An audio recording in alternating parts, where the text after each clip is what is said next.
Mr. Perciasepe previously served as a top EPA official in the administration of President Bill Clinton, who appointed him to serve as the nation's top water official and then as the senior official responsible for air quality across the U.S.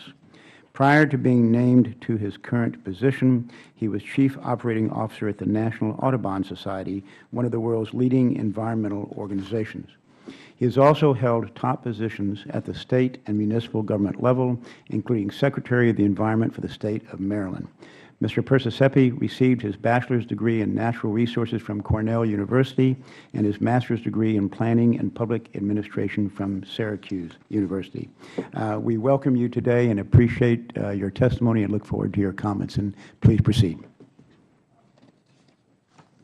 Thank you, Mr. Chairman and Madam Ranking Member. I really appreciate the introductions and appreciate the opportunity to be here today.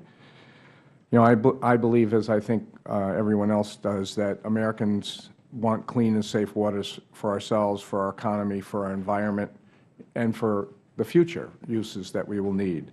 And as we are talking about today, EPA and the U.S. Army Corps of Engineers are undertaking a process to clarify the geographic scope of the Clean Water Act and to improve regulations that have been in place for 30 years. The existing regulations on the books have been in place for 30 years.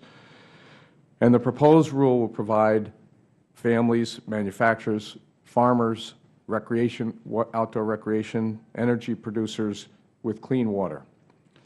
The written testimony that I submitted will provide more details about the proposed rule, including the agency's goals to respond to requests of stakeholders across the country and to make the process of identifying waters protected under the Clean Water Act easier to understand, more predictable, and more consistent with the law and recent Supreme Court decisions.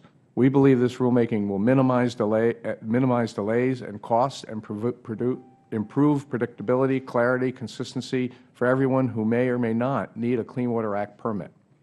It is important to note that this is an identifying of where we will regulate the discharge of pollutants, not what we regulate what's going on the land. I will focus my opening remarks here on trying to address some of the disinformation regarding potential effects of this rulemaking.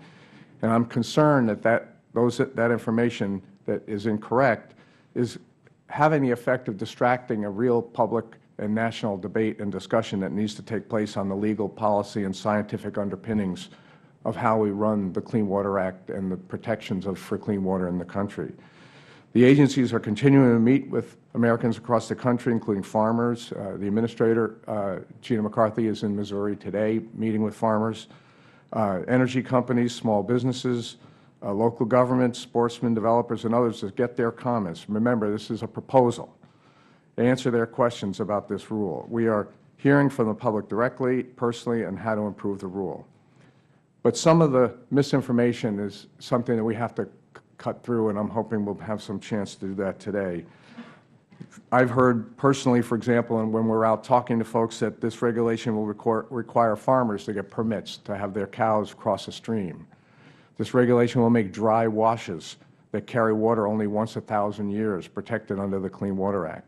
And this rule would make land or floodplains subject to Clean Water Act jurisdiction. I can say categorically that none of those statements are true.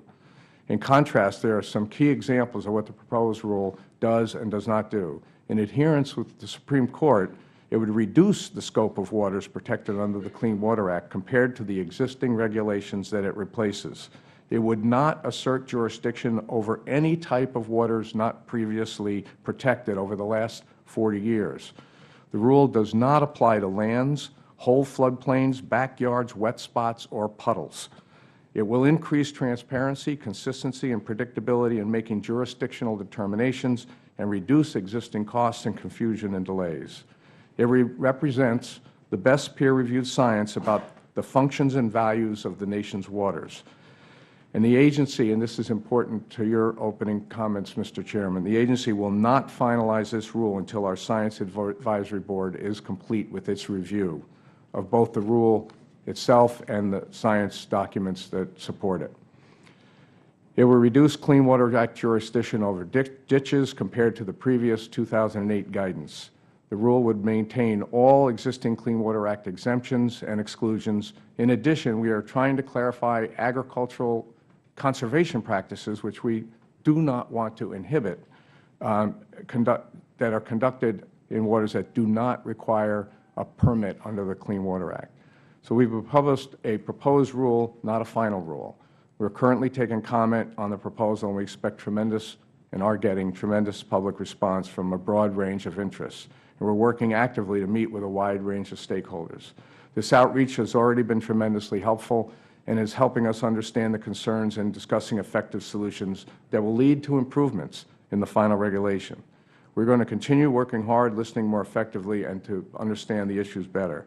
Additionally, in preparation for the proposed rule, EPA was able to review and consider more than 1,000 peer-reviewed scientific papers and other data, and the EPA's Office of Research and Development prepared a draft peer-reviewed synthesis of these published peer-reviewed scientific documents and the nature of connectivity and the effects of tributaries and wetlands on downstream waters. This draft report informed the agency's development of the proposed rule, and following earlier external peer review, the report is currently undergoing peer review led by the EPA Science Advisory Board. We expect that the SAB will complete its review later in this calendar year, but again, we will not finalize this rule until they complete their review of that document and that we have their comments available to us to finalize the rule. So let me conclude by emphasizing my strong belief that what's good for the environment and clean water is good for farmers, ranchers, foresters, manufacturers, home builders, and small businesses. And we look forward to working with all stakeholders and the public to reflect this important goal in the final rulemaking when we get to that point. So thank you for this opportunity to comment. I apologize for running over, though. I just looked at the clock.